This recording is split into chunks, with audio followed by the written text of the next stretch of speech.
Hey everybody, I'm Greg Soul, and this is Why Am I, a podcast where I talk to interesting people and try and trace a path to where they find themselves today. So my guest this go around is Joanna Cohen. She's a soap opera writer for Days of Our Lives, explores identity, motherhood, nostalgia, and writing with emotional truth. It's a reflective episode about how we change and what always seems to stay the same. At any rate, I hope you enjoy this chat with Joanna. Joanna, thank you for joining me on the Why Am I podcast today. Thank you so much for having me, Greg. I'm happy to be here. Absolutely, for sure. So I tend to think about like what is something that is so different from me that is so perplexing, or maybe something that's so out of my wheelhouse. And I don't know why, but I've kind of been going down this I think I did this nostalgia rabbit hole lately, and I was thinking about this one summer. I think it was like third grade. I was going over to my friend Kevin's house like every day during the summer, and I would hang out with him. And his mom was always watching soap operas. And somehow or another, dude, we would sit there with our caffeine-free Cokes, and we would watch the same soap opera with her every day. And I don't know how, like a third grader, got invested in these stories, but I was invested. So every day I was like knocking on, and like if he didn't come out of his room to watch it, like that was cool. I was going to watch it with his mom. I don't know how it sucked me in. It was only that one summer. The idea of that kind of fascinates me when I think about it. Like this writing that probably shouldn't have appealed to me at that age. Of course, I was also, I don't know, I was watching like Columbo and stuff. I was staying up too late before school or at night to watch it. So anyway, I'm probably not normal in that respect. But it sent me down this rabbit hole, and lo and behold, I found you. And, there's a lot of facets to you I've already found. But with all that preamble, I wanted to say, Joanna, amongst the writing you do and everything else, that's just one facet of who you are, and only you really know who you are and see you for who you really truly are. So with that in mind, Joanna, who are you? I think first and foremost, I'm a mom, I'm a wife, but I'm also a writer. I've been a writer my whole life, and have gone through all different kinds of writing in my career. I'm currently a soap opera writer. I am a script writer for Days of Our Lives, which is on the Peacock Network streaming service. Been with them for 7 or 8 years now. I'm a New Yorker, native New Yorker, born and raised, and also a journalist. That's where my career began, first in college and then into professional journalism, and took a long and winding road to land in daytime television. So that is who I am. An interesting path. Oh, also an athlete. I'll throw that in there too. All right. You snuck it in right under the gun. I almost started talking. An athlete. You started with mom. It's always curious to me. Some people start with mom. Do you still, like, how old are your kids? One daughter. She's 15. 15. All right. Yeah. So that's very nearly soon.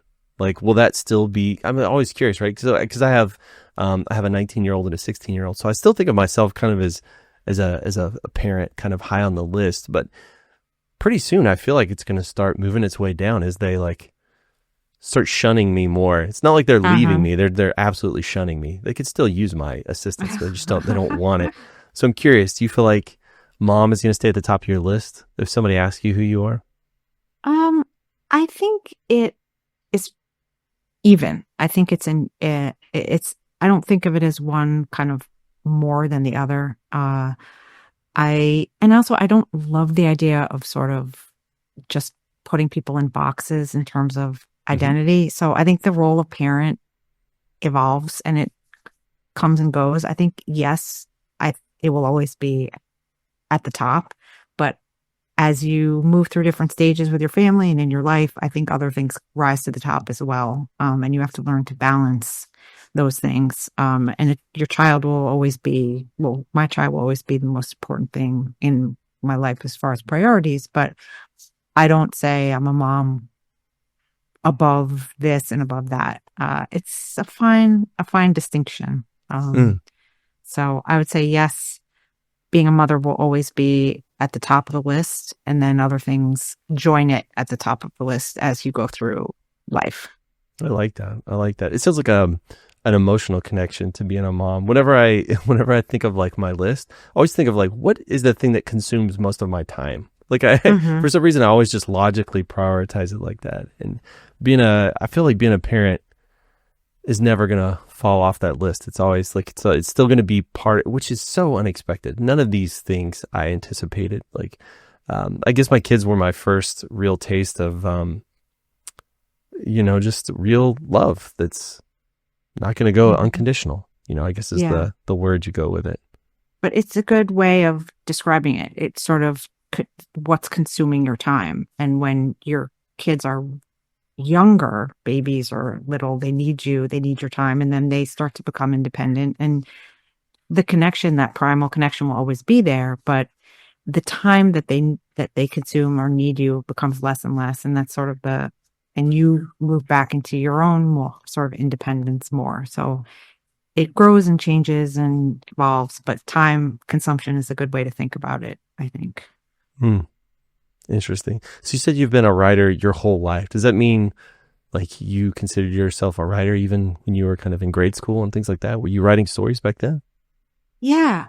My first memory of real writing was sort of writing a quote unquote book. And my mom used to get me these blank sort of diaries to write in. And I just kind of filled one with a story that I made up. Maybe it was maybe in third grade. And I remember my grandmother, this was before computers, and she typed it up for me on her typewriter and made a really beautiful presentation of it as a book. And I think I still have it somewhere, but, yeah, I kept a diary. I haven't been so great about it, but all the way through college, I have all my diaries of just writing down experiences, and always loved creative writing and in high school and writing for the paper. So I think it was a way of processing feelings and um, just a positive creative outlet um, for thoughts, emotions, ideas that always felt kind of very therapeutic. And I liked kind of being in that zone. Hmm. Did you know that's what you were doing, or just it felt good? Like the idea of kind of being therapeutic and being able to process emotions. Yeah, I don't think I thought about it how some people say, I knew from the time I was 5 that I wanted to be, an actor or a tennis player.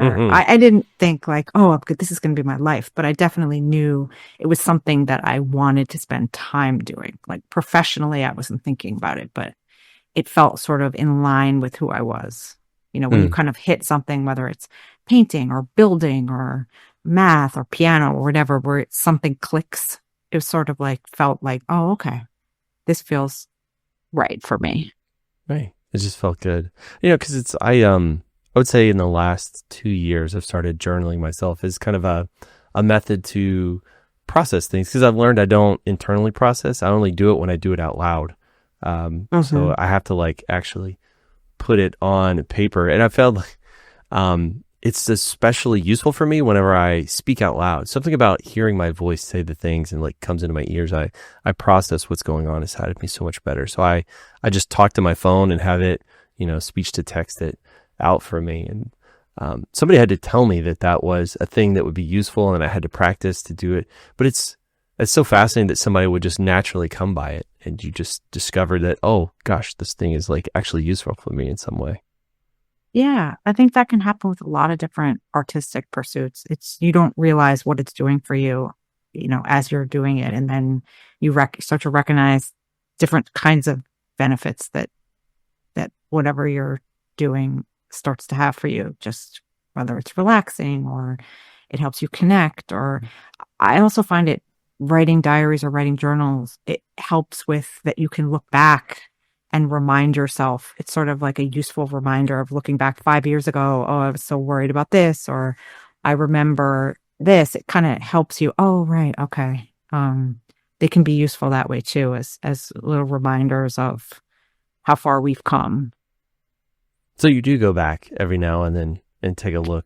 Sometimes. Does it make you kind of cringe a little bit? Like, oh my gosh, why was that? This is so embarrassing. Why was I worried about this? Yeah, sometimes it does, and sometimes it makes me laugh, and it also is helpful with looking back to the age I was when I wrote the entry and looking at my daughter now to remind me of Wow. what a 12-year-old brain might be thinking about and say, oh, right, I was thinking about that too. That's normal. So that's been another kind of mind bender That's in being able to look fascinating. back. Yeah. Yeah, I would have never contemplated that because so much of my kids' behavior is so bizarre to me. And it makes me wonder, yeah, if I actually could peek into my head at that time frame, was I in the same place? And you literally have the ability to do that. That's such a life hack. Yeah, it's cool. I mean, it doesn't help me be any more successful with, but it's cool. Yeah, yeah, that's pretty neat. Do your kids have, or I'm sorry, your daughter, does she have any interest in reading your journals? Is that something she ever has said, hey, that Yeah, would be neat to do? yeah, no, I would, no. No, no interest, or no, you're not interested in her reading them? I don't think, yeah, no, I wouldn't want her to read them. Oh, okay. Yeah, I don't think so. Maybe, down the road sometime, but I might share something if it were appropriate. But sometimes I feel like, I mean, maybe you have this experience too, but like the last thing your kid wants to hear is, well, when I was a kid, and this is they don't want to. They're like, well, that was like in 1847, and our life is totally different. So I'm cautious about kind of not doing that too much of the when I was a kid kind of thing. Yeah, for sure. Um, And I've had kids refer to it as the 1900s, and it yes. wounds me every time I hear that. Oh my gosh. Yeah. Yeah. I saw someone like teacher was saying one of their students asked them, "Hey, I know we need to cite our sources on this. I found one from the 1900s. Is it okay for me to use that?" It's like, "Bruh, come on, dude." I know. So insulting. Yeah, I mean, yeah, that makes sense. Like my kids, yeah, they don't have a lot of it. I've also noticed that just the world is such a different place right now than it was, in I guess the 80s when I was growing up. It feels like it's very different. I mean, I'm sure it's common themes, but the way people approach them and the way those things come at you must be so substantially different that it's not really, I don't know, it doesn't really feel care. Do you think right now it's harder to compare what it was like to be a kid than say it was 60 years ago? Like people looking back for their Yeah, I kids? mean, in some ways, it's remarkably different. I mean, we think about this all the time with the phone. The way that you, when I was growing up in the 80s, my parents didn't know where I was at all times. Oh, They yeah. couldn't track my spending. They couldn't, if they gave me $20 and said, here's your money for the week, they didn't know what I was doing with that. Now we can see, at a push of a button, got this at they picked up, they went to the pizza place, they went to Starbucks, they went, you could track so much. And I feel for them. It's very hard to kind of be a kid and get into any mischief, because your parents can literally track you. So I try to be hands off in letting her be in the world without watching her every second. But just the idea of having that phone and they have, I mean, I don't know if your kids use any apps on their phones, but this idea of Snap Map where they can see where all their friends are at all times. And I feel Hmm. like when I was growing up, if in college, if you got to a party, you didn't know who was going to be at the party, and sort of the mystery of coming in and not knowing. And there's something that makes me a little bit sad about the lack of mystery for these kids and just having so much knowledge at their fingertips all the time. And in other ways, I think being a kid, being a teenager is kind of eternal. I mean, if you go back and read some books, if you read Catcher in the Rye, I wonder if that holds up. I would like to think that it does, that the experience of growing up in many ways at its most basic level across all of us is somewhat similar. You're finding your way, you're failing, you're winning, you're emotionally on a little bit of a roller coaster. So in some ways I think it's um universal and will eternally be as it is. And in other ways, I think it's completely different from when we were, in high school. Yeah. I think to your point, when you said mystery, a lot of the mystery is gone. I think that really rings true because I've noticed, like kids are on Instagram or whatever. And, if they bump into somebody and they think they're pretty cool, like, maybe some of they could potentially be interested in, well, they can go and they can scroll through their feed, they can get kind of a sense of who this person is, or they'll develop a sense of who they think this person is, and they may completely discount them just based on that. That's Like, right. nah, That's a no really interest there. good point. Yeah. When in reality, if they actually sat face to face, they would learn that they have all this stuff in common, that's like, you would actually give this person a shot and learn to be a human face to face. Like they're sort of Mhm. losing those skills of being able to just have a conversation with a stranger sitting in front of you. And That's right. Exactly. it seems so boring. It's just, I don't know, like the idea that you're gonna make up a story of who this person is before you even get to meet them. It's like, that seems like so excluding, because to me it seems like they use that more to exclude people than to include people, at least in my experience. I don't Yeah, know. So I it just seems agree. kind of isolating. I don't know. I don't like the idea of it as much.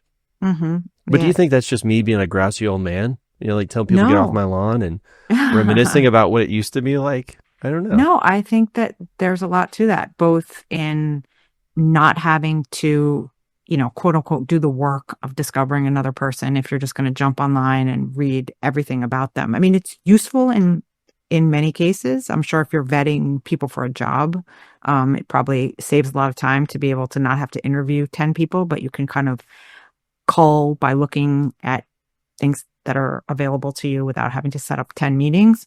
But in the case of meeting another person, I think that's work you should do.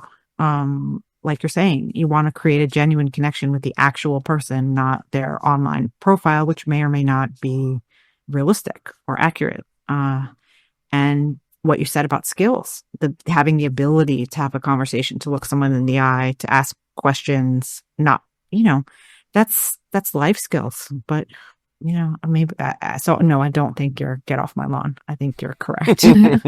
Well, secretly, I am a little bit of that, but mostly, I just, I think a lot of it's born out of kind of like worry for my kids. Like, are they gonna learn to navigate this world? So one kind of lives his life through the computer. The other one is much more kind of outgoing and like meet people in person, do that kind of stuff. But I have this whole feeling about how important human connection is because it was something that was elusive for me most of my life. And it took me a long time to kind of develop this skill. And so it just makes me wonder, are there people that are actively recoiling from it? And there's also this, not to say it's bad, it's just different, but I'm meeting more people kind of in their 40s that are starting to purposely kind of retract, pull back from other people.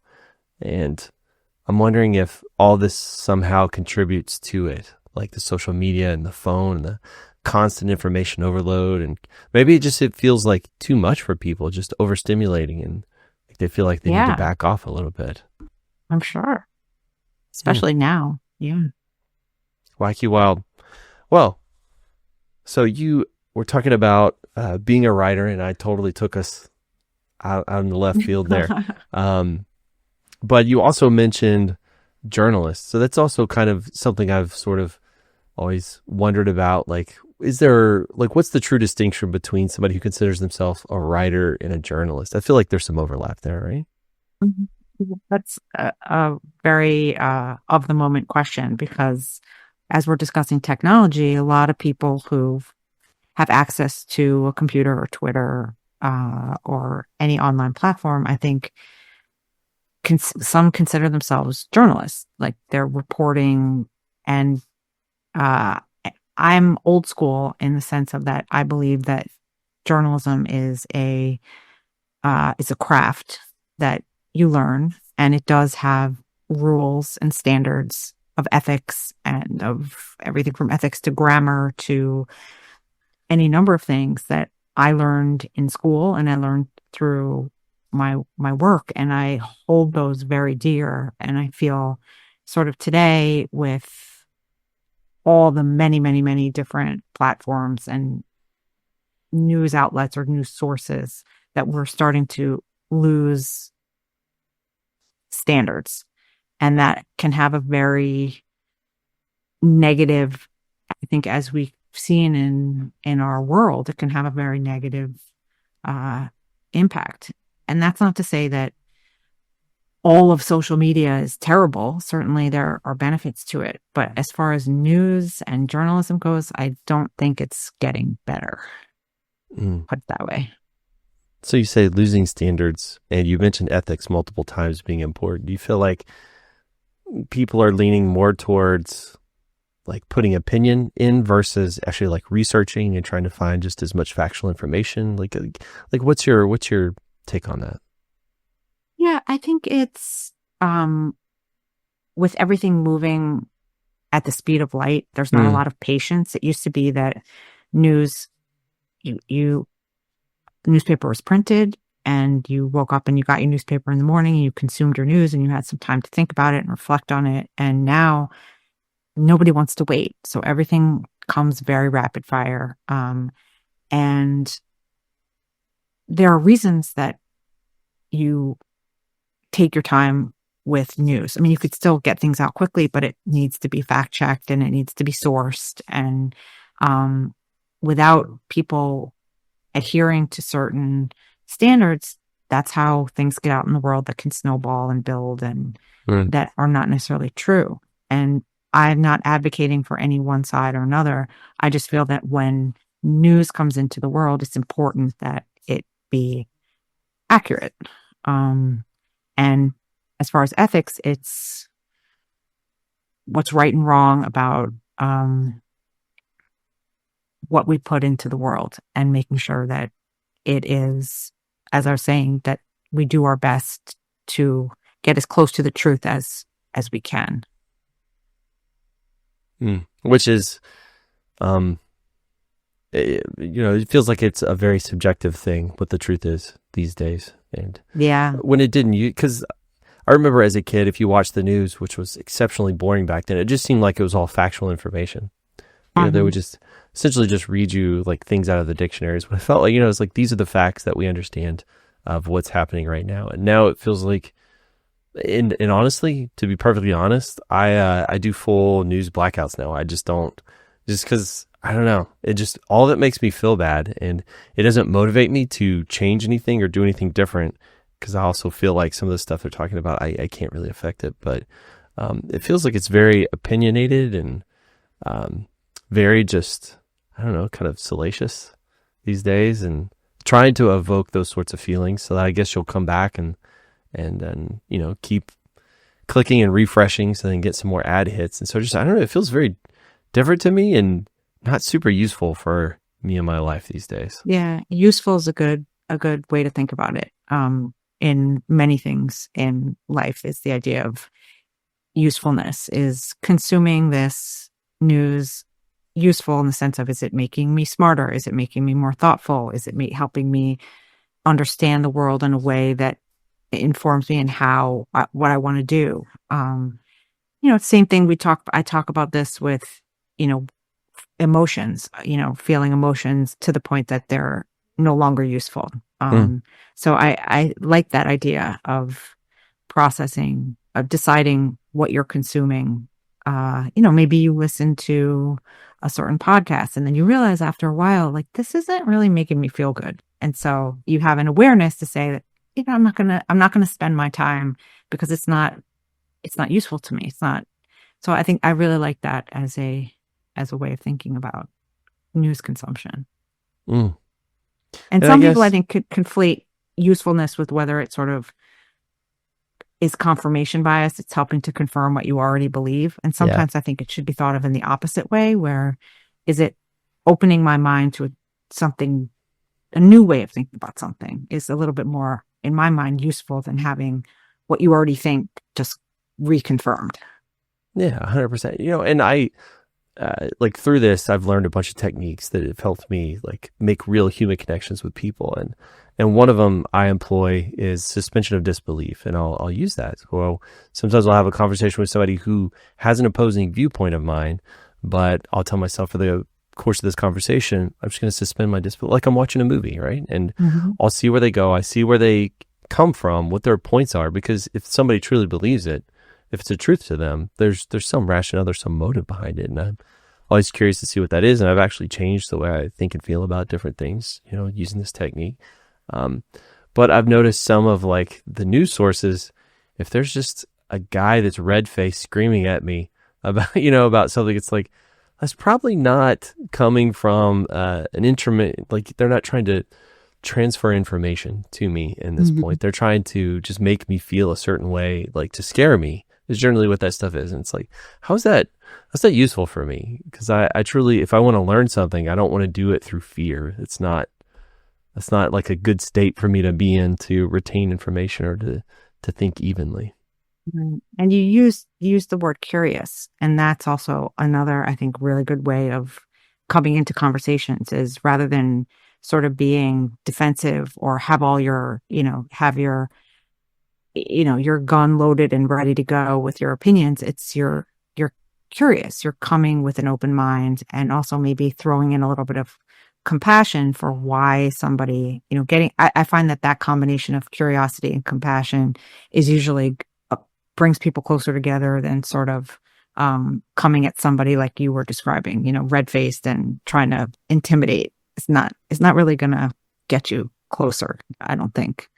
Um, Well, so you I seem like to that. share that rare combination of things, the curiosity and some compassion there. It's like I tend to do that myself, but I haven't met too many other people that want to do that. I think I think for some people it maybe it's like a little bit of fatigue. They're just so worn out by the whole process. Like what do you Mhm. have you run into many people? Do you have many people in your circle that have that combination, can maintain it? I think it's getting harder. Um, I mean, I'd like to think so. But it feels like every day there's a new something that gets thrown into the mix that's fodder for creating a new conflict. And I think the more people are in conflict, the harder it becomes to stay sort of even enough that you can stay curious. It gets more challenging, but I like to think that the people in my life come from that place. Mm, that's good. That's good. I try and keep feeding that into the world as much as I can. I'm gonna fight the good fight for as long as Good. I can. But I notice even the things that slip between the cracks can still kind of get to me. And um, oftentimes I'll have my little escapes, my little diversions, my little pockets of happiness, my little secret gardens, I guess, in the world. And I think you, probably more so than anybody else I've ever talked to, probably provide that on a regular basis for people, which I find fascinating. That you can, in the midst of all of this craziness, you can give people maybe like an hour of little fantasy, a little release there. So I'd love to talk about your soap opera writing. So I know or at least I believe you were a sports journalist first, right? Mhm. And then you made the transition over. Can you Yes. walk me through that and how strange a journey that must have been? Because it feels like it a little bit of whiplash, but maybe not. Yeah. I started out at Sports Illustrated pretty much out of college, covering baseball as a reporter. And um, as I went through the years there, that's when journalism was really first starting to go from print to online. And the more it kind of migrated to being on the internet, the less sort of interested I became. I went to Hmm. Sports Illustrated because I loved log form magazine writing and reporting. And so I thought, well, I don't want to leave, but I want to see kind of what a next step might be. And I had a very understanding, amazing boss who said, you know what, if you want to go to grad school and stay here and work while you're going to school, we support you in doing that. So I was able to scale back a little bit and go to grad school just north of the SI offices up at Columbia. And I was enrolled in a nonfiction MFA program, thinking maybe I'll write a sports book and I'll Hmm. kind of go down that path and it'll be my first step in that direction. I'll come out of this program with a book that could be published. And one of the really cool things about that program is that they make you take classes outside of your concentration. So I took a class in the film department, which was a script analysis class, and we started learning about scripts and how you construct them and how you write them. And I didn't know anything about that. And it kind of a light bulb went off, and I thought, I really think this is something that I could get interested in. Huh. And many, you know, kind of taught myself how to do that in my spare time. And after a couple of years, submitted a script to, back then, ABC Daytime had a writer development program, and I just submitted to some writing contest, and it ended up landing at ABC Daytime. And that led to me getting a job on All My Children. So it was a strange path. And the other thing that was important to me was not a lot of TV, at least at that time, not so much now either, happens, filming and writing, not as much nearly happens in New York as happens out in LA. And I really was looking for a way to be able to not have to move out to LA. So when the opportunity came along at All My Children and I could stay and do this in New York, I was in, for sure.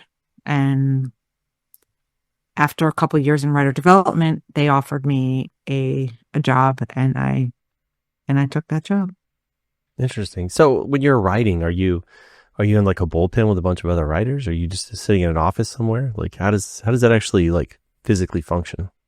Well, on a typical soap, you'll have a head writer or a team of two head writers who oversee two other tiers of writers. So right below the head writer, you have your outline writers. And then below your outline writers, you have your script writers. So I'm in that script writer group. So each week, the head writers and the outline writers are together, either in a room or on a call, where they break down the stories for the upcoming week. So they are in either a virtual room or an actual room. And they come up with these outlines that are then distributed to people like me. I get one outline a week, and they say, here's your outline. Go write a script. Give it back to us in a week. So the script writers could be anywhere. As long as you get your outline and you turn that outline into a script, you could be in Texas, you could be in New York, you could be in London, you could be in Atlanta, it doesn't matter. So we don't have to be in the story breaking room because we are the dialogue writers. So we're not involved in the creation of story. We are involved in the creation of the words that come out of the actor's mouths. So long answer is no, I'm not in a room. Gotcha. So they essentially say, hey, this is what's going to happen. You bring it to life. You figure out what all the characters are going to say and how they're going to interact, that kind of thing. Yeah. So an outline will be for one day of the week. There'll be 5 of us. I might get Monday. I might get Friday. Every week I'll get a different day. Okay. So typically you'll have 5 script writers, and I'll get one day of the week, and that day is mine to write. So the outline is all the scenes, the action within the scene. And now a typical outline is maybe 15 pages long. So it's a sketch essentially of the actions. They're having this conversation. And I take that 15 pages and turn it into, a 70, 75 page script with the dialogue. So they're responsible for kind of what happens, and I'm responsible for what's said, if that makes sense. Yeah. When you're writing this, do you feel things? Do you feel what the characters are feeling in those moments? Is that like how you kind of tap into that? Or have you just done it so long and you've just so studied on it, you can just start kind of fleshing that stuff out without having to like go to some place? That's really a cool question. If I feel it, I think on certain episodes, because we do this, I probably write 50 episodes a year. So there are certain episodes where, certain episodes where you're doing really emotional scenes, you really do, I think, want to think about, the way I put it when I'm kind of getting lost is I'll write myself a note that says, write real, meaning Hmm. write the way that people really talk. And so I find that when I want to feel it, as you say, I have to really think about what would a person who is going through this really say. I don't want it to sound fake. I want it to sound real. So that's kind of how I keep myself in check of, okay, if I'm writing this, does this feel emotionally accurate? And sometimes it's just a scene where two people are having coffee and you don't have to really go that deep on it. But if, it's a mother child having a difficult conversation or two Hmm. friends having a difficult conversation, then you kind of have to really start to tap into how would that really feel and what would they really say. And I find that when you get to that point, that's when it has the most emotional resonance because people believe it. Yeah. Yeah. They get invested in those characters. Does it feel surreal to ever, write all this dialogue and then actually watch the episode and see your words come to life? Is that still kind of strange for you? Yeah. I mean, one of the nice things about soaps, and I have to just give major shout out to everybody who works on Days of Our Lives, like the people who put the really hard work into the construction of the stories. They're doing the lion's share and they do an incredible job of this every week. So I don't want to make it sound like I'm doing some amazing special thing. Like they do what I could never do in Sure. generating all this story and coming up with all these ideas. But one of the cool things about soaps is that because it happens so fast, there's not a lot of time to sit there and be precious and think about every word and is it perfect and let's edit it for 2 weeks and reshoot it. Like we don't have time to do that. So a lot of what I write does end up on screen. So it feels very kind of cool to see that it doesn't get changed that much. And some of that is a function of just that we don't have time to do the elaborate, elegant editing of just not time to do it the way that they do on a primetime show that's doing maybe 10 episodes. But yes, it's gratifying and it doesn't get old. I never get tired of watching the episodes that we write. Hmm. That's fascinating. Something you said there kind of tapped into a memory I have. And I've had the good fortune to work and do a lot of weird things for a lot of different places. And you're in sports, so maybe you can appreciate this. But I got tapped to do some of the infrastructure, like the IT stuff, to kind of build out the Wi-Fi for the FedEx Forum for the Memphis Grizzlies. Oh, And cool.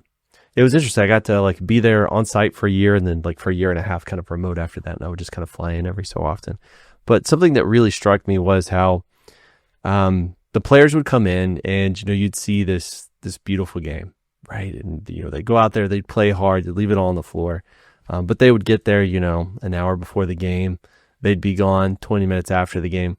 And I saw how many people, it was like an ant hive of people on the back end that you would never even know existed that did hundreds of hours of work for these guys to do 3 hours, like this one little, and I assume it's probably, like you made me think it's probably very much the same. Like there's this polished kind of 1 hour episode that comes out, but there is just an army of people, that this complicated machine, and you were trying to be very humble there, but I learned that every piece in that organization was just as important as the other, because if any of them failed, like the whole thing would kind of grind to a stop. And it's fascinating how it becomes this big, beautiful dance on the back end to produce this one thing that people can see, where there's all of this, it's just the tip of the iceberg is all people see, right? There's all this stuff underneath required to make it happen. I think it's interesting that you can see that, so much so than anybody else. I'm assuming that it's something akin to that, right? Yeah. I mean, I think about that when I write a script. If they say, we're going to put in, so-and-so gives so-and-so a present and it's a picture frame. And I'm just writing, so-and-so gives someone a wrapped gift and it's a lovely picture frame. Somebody's going to have to go and purchase that picture frame and bring it in. And, all those little things that you don't really think about that. That's so funny. It's like what you're saying. We just walk out of you go to a baseball game, you go to a Yankee game, you walk out, think about the person who's going to spend the next 3 hours cleaning up all the popcorn and fixing the grass. And um, it's over for you when you leave the stadium, but it's just beginning for other people. So when I turn in my script, you make a good point. It's like, if that's when the job is just beginning for the set decorators and the costumers and the prop people and the editors. So yeah, it's 1,000% and a team of people who keep the machine going. Something you said there just made me realize that you're like a soap opera deity. Like you speak words and suddenly things manifest into reality based on what you put on a piece of paper. That's kind of wild. That's a lot of power. Well, I don't think I have too much power, but the networks definitely, if you think about the power that they have to decide what goes on air, I mean, that shapes culture, it shapes conversation. So the people who pulled the strings of entertainment, what they greenlight, what they allow people to see. I mean, now we live in a world where, for better or for worse, people can release their own movies, their own TV shows, their own podcasts. So Case in point right here. yeah, I mean, that's great. But there are still gatekeepers who are going to keep shaping the culture. You know what's funny is there's been times, so I used to listen to a lot of audiobooks. I've kind of transitioned to listening to podcasts these days. But I remember sometimes, like on a commute, I would come home and, I was just talking to my partner about the things that happened during the day. And sometimes, I know I can remember this happening a few times, is that I would say, oh, so-and-so said blah, blah, blah, or did blah. And then I would have to stop myself and remember, oh no, that was a character in my audiobook.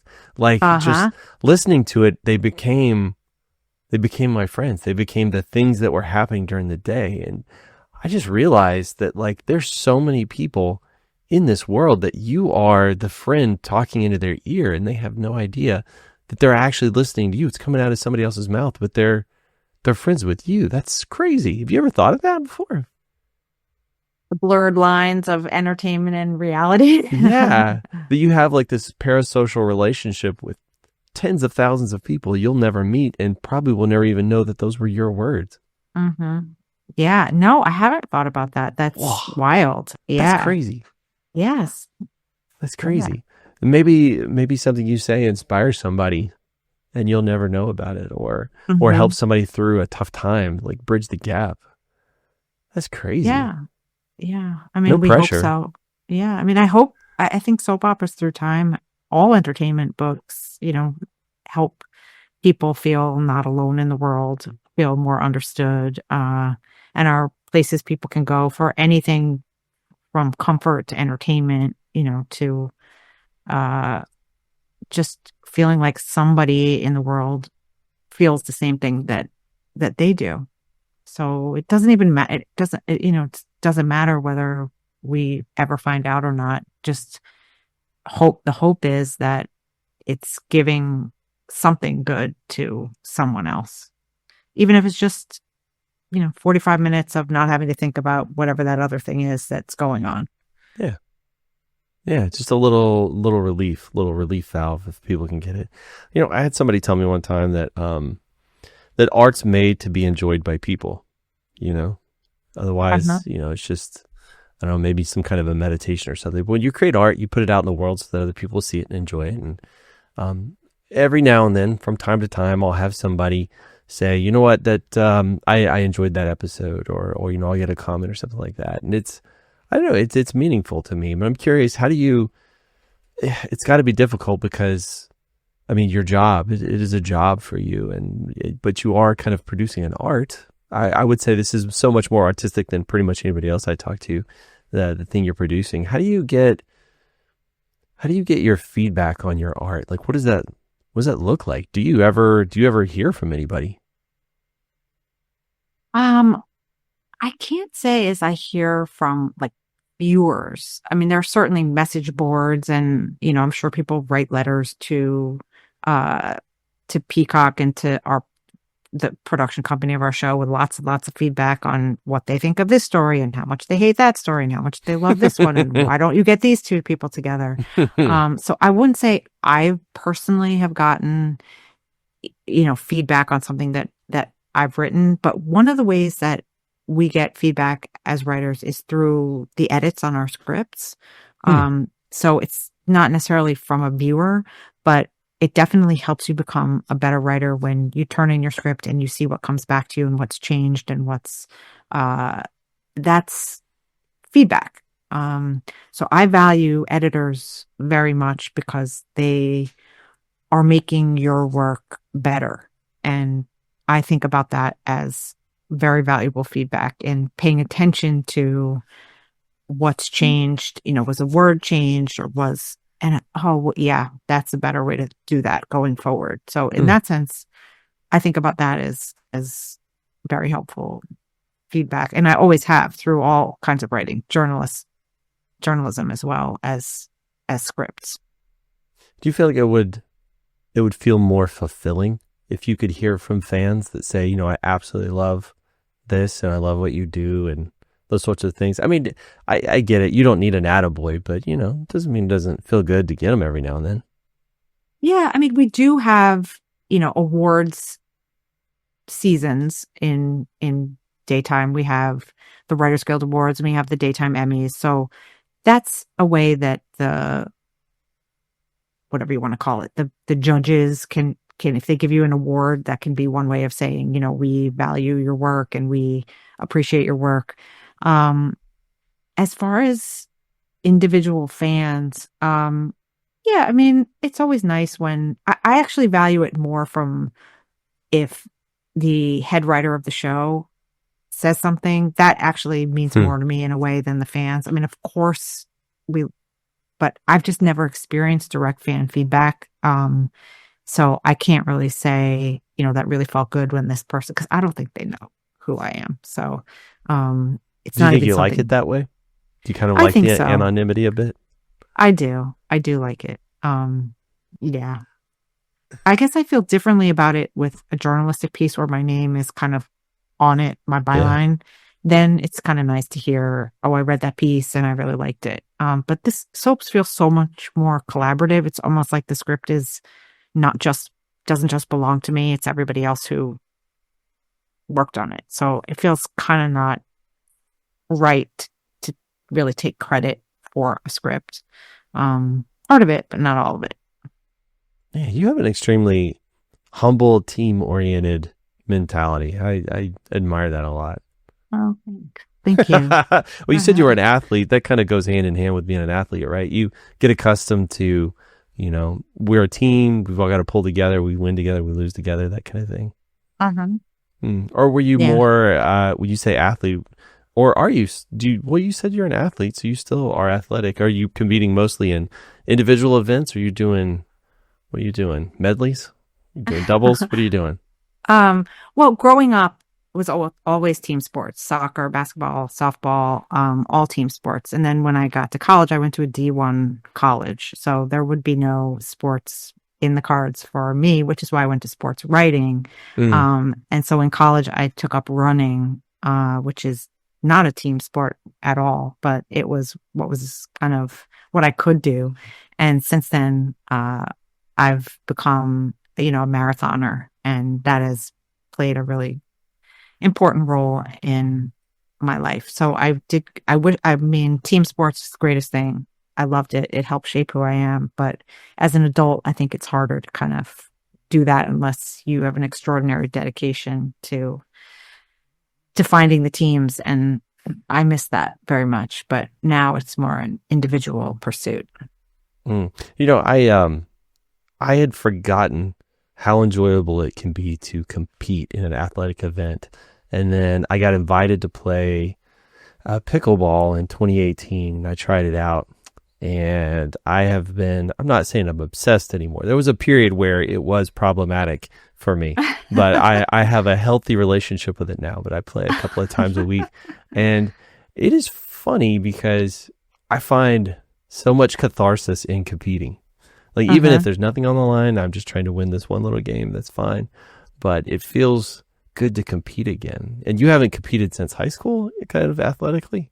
Or do you really feel like you're competing when you're running a marathon? Because most marathoners I talk to, they say they're just competing with themselves.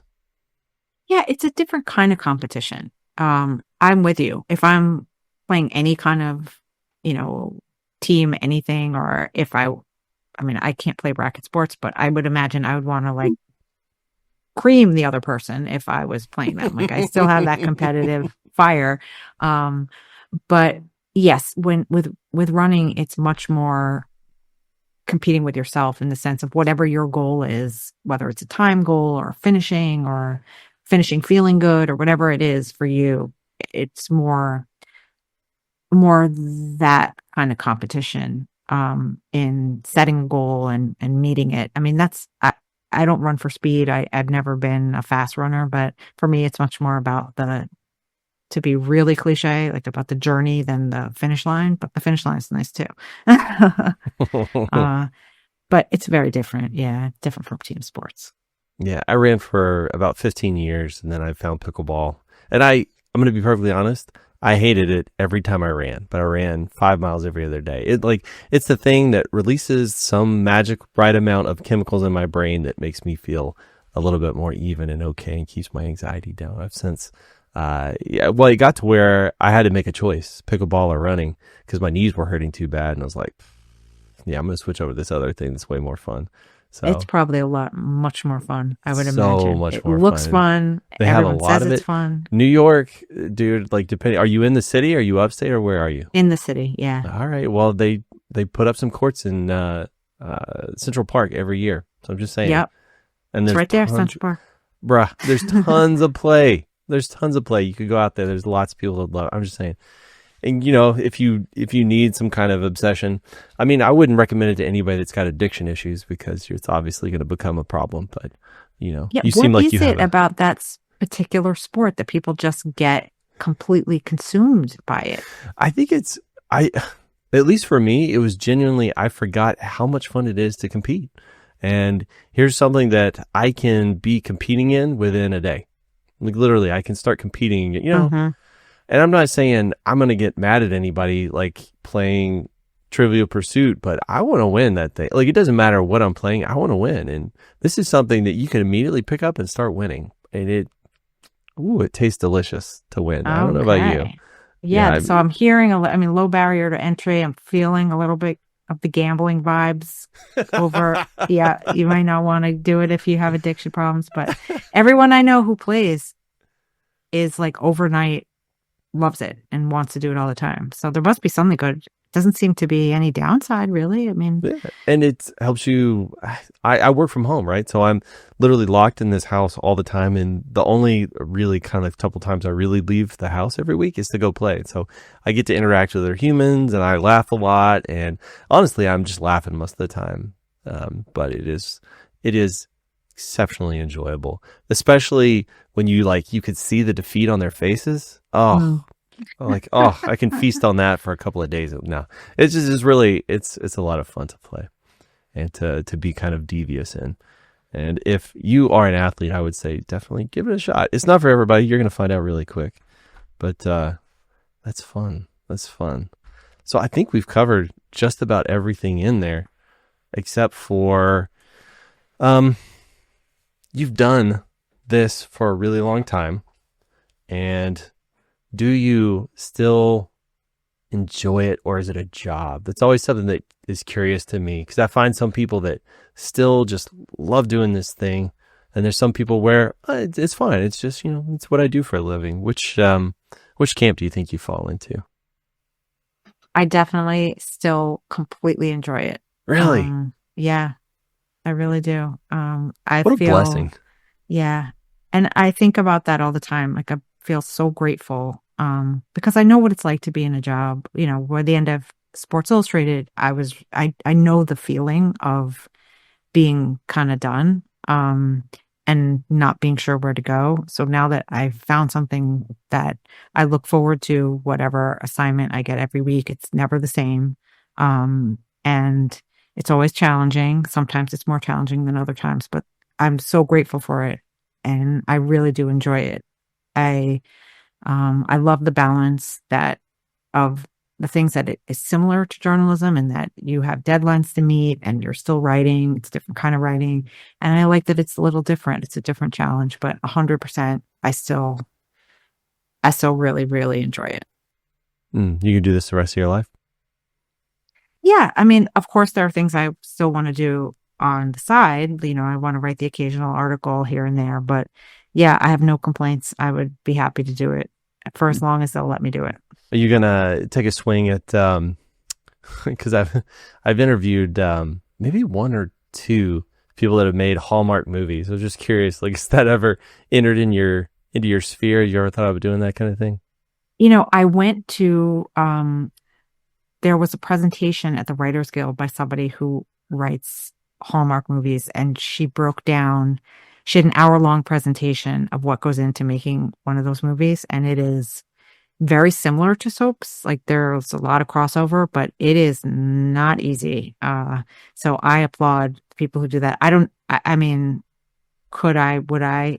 I'm open to all things, but yeah, I mean, it's a logical, it's in the same kind of wheelhouse. So well, I was thinking of the similarities because I've heard multiple of the Hallmark writers say that they write it, and what they have on the page is pretty close to what comes out of people's mouths, and so much so that they tend to have the writers there, or I think they always have the writers there while they're shooting, because when you complete the script to the time you shoot, it's a very short interval, and then they might in situ have to like change a little bit of stuff, so you just make some augmentations here or there. So it's kind of very collaborative experience, but it sounds like it's a lot of you that actually comes out of the people's mouths, and it sounds. I mean, it almost sounds verbatim what you told me already, right? Mm-hmm. So I was thinking that's an interesting parallel. It's just, I guess, a little bit longer form, maybe. Yeah. Well, no, not really, because an episode is roughly. I mean, it's not. It doesn't sound like it's that far off. I guess you just have to do the work of the three different writers in there. You're not only writing the dialogue, but you're coming up with the story and kind of shaping everything. You got to do all of the pieces, which I guess can be a little bit more difficult, or not can be, must be difficult, right? Yeah. Yeah. But they are kind of cousins in terms of the type of writing. And I know a lot of soap actors do those movies too. So there is definitely crossover. Yeah. So you have an in, is what you're saying. Well. That's cool. Well, I tell you what, we're coming up pretty close to time, and you have been so generous with your time. Thank you so much for saying yes to this, by the way. You are such a kind, giving person. Obviously, otherwise you wouldn't be here talking to me. But I usually like to say, right here, is there any way you'd like people to interact with you? Some people have said, no, okay, staying somewhat anonymous, but, is there any way you'd like people to connect to you? Or anything you have coming up, or anything you'd like to push people towards, whatever that looks like. What is that? Thank you. I'm not a huge social media person. You can find me on LinkedIn if you want to reach out that way. That's probably the best way to find me. You will not find me on Instagram or other things like that. So that's probably the way. All right, and that's how I got a hold of you. So it worked out. Okay. Yeah. Well, Greg, I just want to say thank you so much for inviting me. This was a really interesting, cool conversation, different and really enjoyable. And I appreciate you asking me to be on. Yeah, thank you so much. Very kind of you. And I know you've done several of these. I'm assuming this is a little bit stranger, more off the cuff than you're accustomed to, right? Actually, you and Perlman are the only two I've ever done. It's my second podcast. Yeah. Dude, so why? Why is that the case? I don't know. People probably because you're so elusive. That's probably what it is. Because I'm not on Instagram. All right. Well, I'll tell you what. Let me hit stop on all this stuff. Really quick. Recording stopped. Stop there.